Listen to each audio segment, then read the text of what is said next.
Bonsoir à tous, donc nous continuons dans nos halachot de Ben Hametzarim, de cette fameuse période qui sépare le 17 Tammuz du 9 Av. On avait expliqué la dernière fois pourquoi cette période elle s'appelle Ben Hametzarim. On avait dit que c'était tiré d'un pasouk dans la Megillat Echa, le rouleau de Echa, le rouleau des lamentations écrit par le Navi Irmia, par le prophète Irmia, et qui dit Kol rodefeha hisiguha Ben Hametzarim, tous ses poursuivants l'ont atteinte entre les murets, entre les écueils, et par symbolique. On avait dit que les murets, les écueils en question, c'était le 17 Tammuz et le 9 Av, qui étaient des dates fatidiques, des dates où de terribles événements se sont produits pour le Ham Israël. Le 17 Tammuz, on en a parlé, c'est notamment le jour où la brèche a été ouverte par les Romains. Bien sûr, il y en avait d'autres, comme on l'a vu. Et le 9 Av, c'est bien connu, c'est le jour de la destruction des deux Beth Amikdash, mais d'autres événements s'y sont produits, comme on le verra Be'ezrat Hashem dans d'autres vidéos. Donc cette période, c'est une période effectivement qui doit être consacrée au rappel, au souvenir de ces événements terribles pour le peuple d'Israël. Et s'il y avait une restriction qui faisait le consensus, c'est celle de ne pas écouter de la musique. On l'avait dit, même les poskim sfarad interdisent d'écouter la musique pendant cette période-là. Et ça peut surprendre parce que le Shulchan Aruch, effectivement, ne parle pas beaucoup de ce qui se passe entre le 17 Tammuz et le 9 Av. Il parle beaucoup plus de ce qui se passe à partir du Rosh Chodesh Av, Mishenirnas Av, Memaratim Besimcha, dès que rentre le mois de Av, alors on diminue la Simcha, mais il ne parle pas tellement de ce qui se passe avant. Pourtant, il y a quelques petits indices dans le Shulchan Aruch qui font comprendre que du 17 Tammuz jusqu'au 9 Av, c'est quand même une période de réflexion, et c'est pour cela que même des décisionnaires sfarad, je pense notamment au Rav Ovadia Yosef, interdisent d'écouter la musique pendant cette période-là. Alors quand on dit écouter de la musique, c'est tout de suite la musique avec un accompagnement instrumental. Des chants, surtout des chants à la table de Shabbat, ou des chants lors d'une cérémonie de fiançailles. On va voir qu'une des fiançailles sont permises pendant cette période, ça pose pas de problème. Ce qui pose un problème, c'est l'accompagnement instrumental, y compris quand c'est dans un enregistrement qu'on écoute avec un appareil audio. C'est interdit pendant cette période.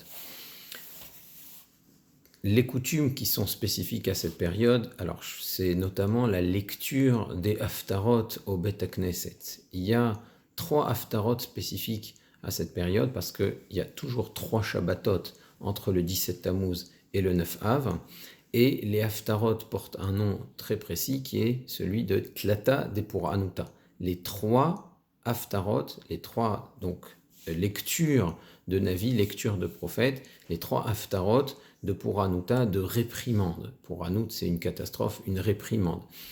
Et donc ces haftarot, bien entendu, comme vous le savez, on lit toujours un passage de Navi, un passage des prophètes, après la lecture de la Torah au Bet Knesset.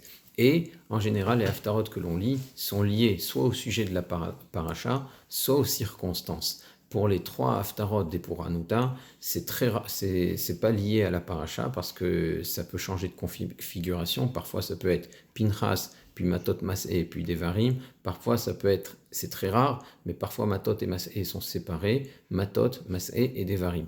Donc, le premier Shabbat qui sera cette année, Pinchas, eh bien, ça sera une haftara qui est tirée du Navi Irmia. Le Shabbat suivant aussi, celui de Matot, Mas'é. En revanche, la paracha de Devarim tombe systématiquement avant le jeûne de Tisha B'Av, et la haftara qu'on y lira dans la plupart des communautés, la majorité écrasante des communautés, c'est la haftara de Chazon Yishayahu, donc le début du livre de Yisharia qui parle de la débauche, de la dépravation qui pouvait régner en Judée et qui a causé la catastrophe de l'invasion babylonienne près de 2 siècles plus tard. Donc ça veut dire que Yisharia parlait déjà 2 siècles avant l'invasion babylonienne et il décrivait déjà ce qui allait arriver. En tout cas, c'est la haftara qu'on lit toujours avant Tisha B'Av, Chazon Yisharia ou Ben Amotz. Alors, à qui on donne la récitation de ces haftarot? La récitation de ces haftarot, en général, on ne la donne pas à n'importe qui, on ne la donne pas à des enfants, surtout celle de Chazon, on la donne plutôt à des gens qui sont respectables, qui savent bien lire, parce que très souvent, on la lit avec un air particulier, avec une tonalité plus grave, Et donc la personne qui la lit doit être quelqu'un qui peut se permettre, si on peut dire, de réprimander le tzibour, de lire une haftara de Pour Hanouta, ce qui n'est pas donné à tout le monde. Et il y a une autre coutume qui vient d'un enseignement du Hari Akadosh qui est rapporté dans le Mishnah Brura. Le Hari Akadosh dit que pendant cette période-là, qui sépare le 17 Tammuz du 9 Av, on devrait s'endeuiller une demi-journée et pleurer une demi-heure par jour. Alors, c'est un peu difficile à faire, mais il y avait une coutume très répandue en Afrique du Nord qui consistait à lire ce qu'on appelle le Tikkun Chatzot avant Mincha. Donc ça prend environ une vingtaine de minutes. Si on prend son temps et qu'on le lit bien, ça peut prendre une demi-heure. Et ce sont des lamentations, justement, qui parlent de la destruction du Beth Amikdash, du sort du peuple d'Israël dans son exil. Et ça prenait à peu près une demi-heure par jour. Donc, et ça se récitait du dimanche au jeudi. Le vendredi, on ne la récitait pas parce qu'après Chatzot, c'était déjà juste avant l'entrée de Shabbat. Et l'entrée de Shabbat n'est pas... c'est pas le moment pour des lamentations, bien entendu, comme vous pouvez le comprendre. Cela dit, il fut un temps où même les Shabbatot qui séparaient le 17 Tammuz et le 9 Av étaient des Shabbatot où on récitait des lamentations, on ne portait pas les vêtements de Shabbat, comme c'est rapporté dans le Rama. Et donc ces lamentations, elles étaient insérées dans le texte de la Tfila de Shabbat. Alors maintenant, avec l'influence du Hari Akadosh, on ne fait plus de signes de deuil pendant les Shabbatot, c'est certainement tant mieux. On porte des habits de Shabbat pour les Shabbatot qui séparent le 17 Tammuz du 9 Av. Ça veut dire la seule chose qui reste, qui rappelle que c'est une période triste pendant Shabbat, c'est simplement la Haftara. Il y en a même qui ont arrêté de lire les Haftarot avec un air triste, ils le lisent avec l'air normal. Bon, mais une coutume, c'est une coutume, les gens y restent attachés, surtout quand il s'agit des airs. Cela dit, c'est la seule chose qui reste. On garde les habits de Shabbat et on récite plus de kinot, de lamentation pendant les tfilot de Shabbat, même les Shabbatot, des Tlata, des Pour Hanouta, même ces Shabbatot entre 17 Tammuz et 9 Av. Alors quand est-ce qu'on va réciter ces fameuses kinot? Dans les anciens Marzorim, enfin pas Marzorim, dans les anciens livres de kinot de Tish'a B'Av qui étaient imprimés à Livourne, et dans d'autres nouveaux qui s'en sont inspirés, ces lamentations de Shabbat, elles sont récitées le soir de Tish'a B'Av, avant la Tfila de Harvit. Donc avant la Tfila de Harvit, on rattrape déjà toutes les kinotes qui devaient être récitées Shabbat et qu'on ne récite plus de par l'influence du Hari Akadosh et du Chida, du Rav Chaim Yosef David Azoulay, et juste avant la Tfila de Harvit de Tish'a B'Av. Donc voilà pour les coutumes entre le 17 Tammuz et le 9 Av. Maintenant, évidemment, ce qui est le plus connu, ce sont les restrictions. Qu'est-ce qu'on n'a pas le droit de faire? Voilà ce qu'on fait. On récite 3 haftarot, certains récitent des kinotes une demi-heure à peu près par jour, qu'on appelle le Tikkun Chatzot, pendant toute cette période-là. Il y en avait même qui le récitaient le Shabbat, ça on a arrêté. Mais qu'est-ce qu'on n'a pas le droit de faire entre le 17 Tammuz et le 9 Av, à part le fait de ne pas réciter de la musique? Eh bien, le Rama, le Rav Moshe Isserles, lui, il dit que c'est même interdit de se marier. Maran, le Rav Yosef Karo, de Shulchan Aruch, dit que c'est Mishenir Nas Av, mais Maratim Besimcha. À partir du début de mois de Av, on diminue la Simcha, donc on n'a pas le droit d'organiser de mariage à partir de Rosh Chodesh Av. Mais le Rama précise que nous, c'est-à-dire nous, les communautés ashkénazes en Europe de l'Est, on n'organise pas de mariage à partir du 17 Tammuz déjà. Ça veut dire que du 17 Tammuz au Rosh Chodesh Av, dans les communautés ashkénazes, pas de mariage, mais dans les communautés sfarades, et c'est notamment le minhag à Yerushalayim, on pouvait se marier. Alors il y a une petite anecdote que j'aimerais partager avec vous à ce sujet, c'est quand le Rav Ovadia Yosef est devenu Rav de Tel Aviv, il avait constaté malheureusement que beaucoup de propriétaires de salles de mariage faisaient venir des employés en plein Shabbat pour les smachot, pour les cérémonies, pour les soirées qui étaient organisées samedi soir, donc juste après Shabbat. Pour qu'elles soient préparées, il fallait que des employés soient sur place. Et ils venaient parfois même en voiture pendant Shabbat pour préparer la salle et commencer à cuisiner pour recevoir les convives Motzei Shabbat à l'heure. Donc il s'est demandé comment faire pour que les Baalé ou la mode, que les propriétaires de ces salles acceptent de ne plus faire de fêtes pour Motsai Shabbat. Donc il les a convoqués, il leur a dit, écoutez, moi je vais vous faire un cadeau, messieurs, vous avez tous des salles à Tel Aviv, vous gagnez votre vie de cette façon-là, et j'ai envie de vous faire un cadeau, j'ai envie que vous puissiez organiser plus de fêtes et donc gagner plus d'argent. Et vous savez, à Tel Aviv, on a l'habitude de ne pas faire de mariage depuis le 17 Tammuz jusqu'à Rosh Chodesh Av, comme c'est l'opinion du Rama. Et moi, j'ai envie d'élargir un petit peu la permission, de vous permettre d'organiser des mariages, même après le 17 Tammuz, jusqu'à Rosh Chodesh Av. Donc pour faire comme le minhag des Sfaradim à Yerushalayim, qui consistait à organiser des mariages jusqu'à Rosh Chodesh, donc même après le 17 Tammuz. Donc voilà, c'est le cadeau que j'ai envie de vous faire. Mais attention, ce cadeau, il ne sera pas gratuit. Vous voulez organiser des mariages du 17 Tammuz au 9 Av, ça vous fait presque une dizaine de jours de Smachot en plus, vous allez devoir renoncer aux fêtes de Motsai Shabbat. Bon, c'est quoi les fêtes de Motsai Shabbat? Une dizaine de Shabbatot en hiver. L'un dans l'autre, ça valait la peine, et c'est comme ça qu'il a réussi à empêcher des profanations de Shabbat pour les Shabbatot d'hiver, et en permettant de faire comme Maran, comme Rav Yosef Karo, et en laissant les mariages se faire, même après le 17 Tammuz. Donc voilà pour la petite histoire. Donc, les mariages sont interdits d'après le Rama à partir du 17 Tammuz, mais il faut savoir que les fiançailles, elles, restent permises même le jour de Tisha B'Av. Pourquoi c'est tellement différent? Parce que on a un principe de Sheme Yekademenu Acher. Sheme Yekademenu Acher. Ça veut dire que les fiançailles, il ne faut pas attendre. Si on attend de célébrer des fiançailles, ce qui risque de se passer, c'est que la jeune fille, elle risque d'être blasée et d'avoir d'autres propositions entre-temps, et donc le garçon, bien, il risque de perdre ce qu'il a réussi à avoir, c'est-à-dire une fiancée. C'est même inversement aussi.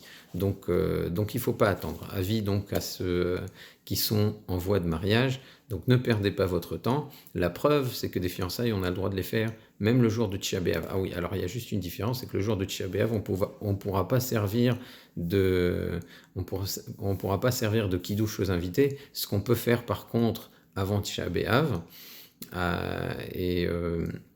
et bien sûr, on n'écoutera pas de musique normalement, il n'y aura pas de danse à ce moment-là, mais on peut officialiser sans problème jusqu'à Tisha B'Av et même pendant Tisha B'Av s'il le faut. Bien entendu, mais on ne le fait pas pendant Tisha B'Av parce que c'est peut-être pas le jour rêvé pour fêter quelque chose, mais il faut savoir que selon la halakha, ça reste permis.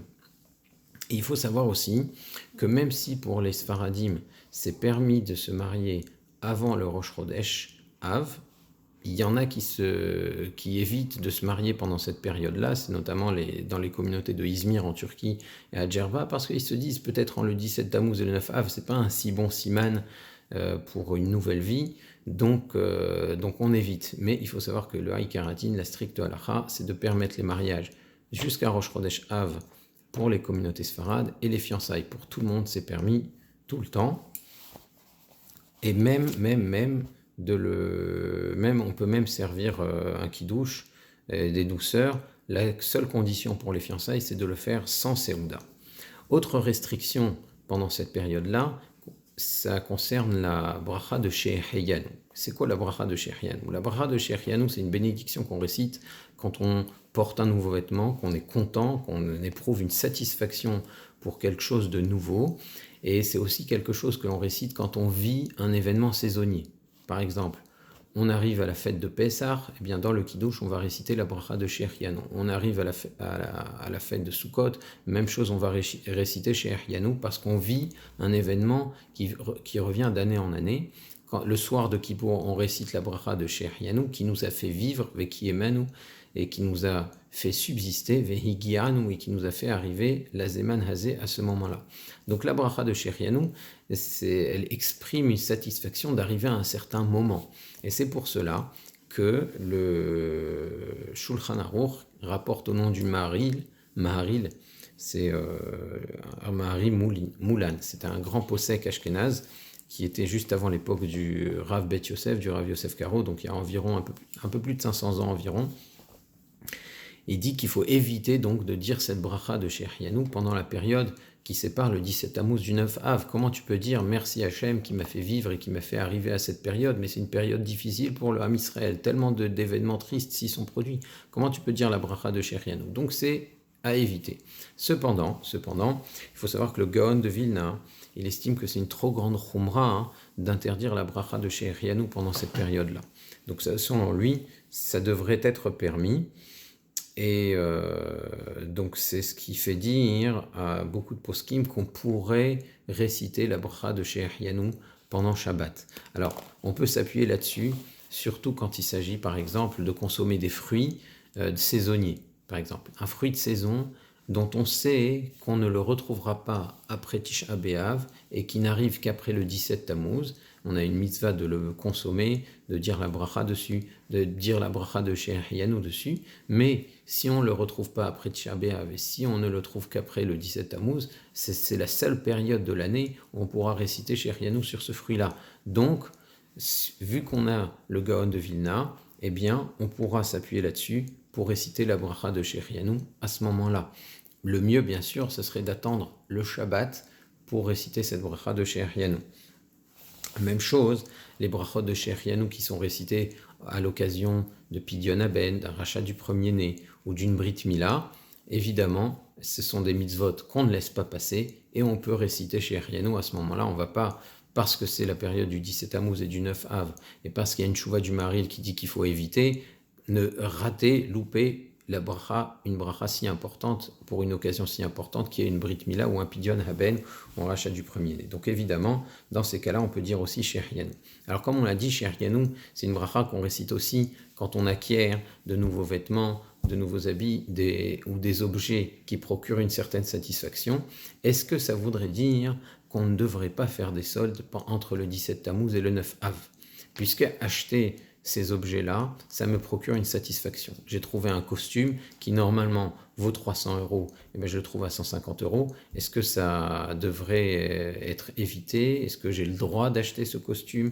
Eh bien, il faut savoir qu'étant donné que c'est quelque chose que je ne retrouverai pas après, j'ai le droit de l'acheter. Néanmoins, je ne le porterai pas pendant cette période, de façon à ne pas réciter Shehrianu. Je vais acheter l'habit, très bien, j'ai fait une affaire, mais le moment où je vais exprimer ma satisfaction, ça sera en le portant, et donc je laisserai ce costume, ce vêtement, cet objet que j'ai trouvé en solde, je le laisserai pour après Tisha B'Av, après même le 10 Av en réalité. C'est jusqu'au 10 Av qu'on devrait éviter de dire la bracha de Shehrianu, puisque le 10 Av c'était aussi un jour triste, c'est aussi le jour où la majorité de l'incendie du Beth Amikdash s'est déroulée, comme on va le voir Be'ezrat Hashem. Le Shulchan Aruch rapporte aussi autre chose à éviter dans toute cette période du 17 Tammuz au 9 Av. Juste, vous voyez que même le Shulchan Aruch, même Maran, qui parle de Mishenir Nas Av, qui parle du Rosh Chodesh Av, il est d'accord, il est conscient qu'à partir du 17 Tammuz, il y a quand même quelque chose.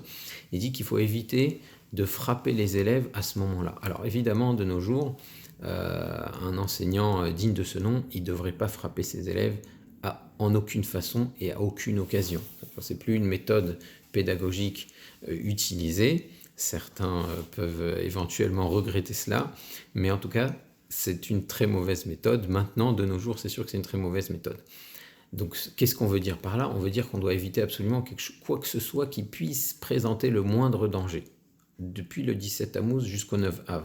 Alors, on me demande, est-ce qu'on a le droit de voyager dans cette période? On peut voyager, mais tout ce qui peut être périlleux, dangereux, devrait être évité entre le 17 Tammuz et le 9 Av. Il y en a qui ne se baignent pas, surtout à partir de Rosh Chodesh, mais en tout cas, toute situation dangereuse devrait être ajournée après le 10 Av, toutes ces choses-là.